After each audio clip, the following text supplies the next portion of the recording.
Google Gemini দিয়ে photo এডিটের A to Z আজ আপনাদের মাঝে শেয়ার করতে এসেছি। ভিডিওটি শেষ পর্যন্ত দেখলে ফটো এডিট, প্রম্পট কালেক্ট থেকে যাবতীয় সকল সমস্যা নিজেই সমাধান করতে পারবেন। যে কোনো ফটো থেকে হুবহু ওই রকম ফটো তৈরি করে নিতে পারবেন। একটা ভিডিওর মধ্যেই পাচ্ছেন ফটো এডিটের সকল টিপস, তাই এক সেকেন্ডও মিস করবেন না। ফটো এডিটের জন্য আপনাদের প্রয়োজন হবে গুগল জেমিনি অ্যাপসের।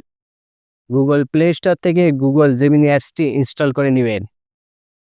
তারপর অ্যাপসটির ভেতরে প্রবেশ করবেন। নিচের দিকের এই প্লাস আইকনে এসে গ্যালারি থেকে আপনার ফটো সিলেক্ট করবেন। তারপর ডান। এবার আস্ক জেমিনিতে প্রম্পট বসাতে হবে, অর্থাৎ আপনি কেমন ফটো তৈরি করতে চাচ্ছেন তা লিখতে হবে। আমার লেখাই আছে তাই পেস্ট করে দিলাম। তারপর সেন্ড।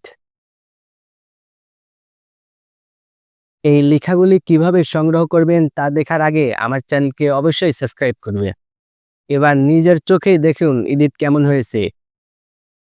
এবার ফটোতে টাচ করে উপরের দিকের এই সেভ অপশান থেকে ফটোটি সেভ করে নিলেই আপনার কাজ শেষ। এবার এই লেখাগুলি কোথায় পাবেন? আপনারা সরাসরি টিকটকে চলে যাবেন। তারপর ফটো এডিটিং লিখে সার্চ করবেন। তাহলে এখানে হাজার হাজার ভিডিও সাথে প্রম্পট অর্থাৎ এডিটের জন্য লেখাগুলিও পেয়ে যাবে। যে ফটো পছন্দ হবে ওই ফটোকে টার্গেট করবেন। আমি আমার আইডিতেই গেলাম। ধরুন আপনারা এই ফটোটি এডিট করতে চান, এইটাতে টাচ করবেন। তারপর নিচের দিকে দেখতে পাবেন প্রম্পট। পুরো প্রম্পটটি স্ক্রিনে নিয়ে স্ক্রিনশট দিবেন। তারপর চলে যাবেন গুগলে। এবার এই লেন্স অপশানে টাচ করবেন। তারপর ওই স্ক্রিনশটটি সিলেক্ট করবেন।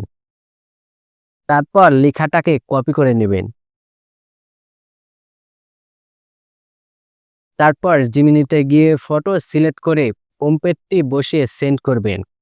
তাহলেই তৈরি হয়ে যাবে কাঙ্ক্ষিত ফটো। আর ভিডিওটি যদি ভালো লাগে তাহলে অবশ্যই লাইক, কমেন্ট, শেয়ার করবেন। আর চ্যানেলকে সাবস্ক্রাইব করতে ভুলবেন না।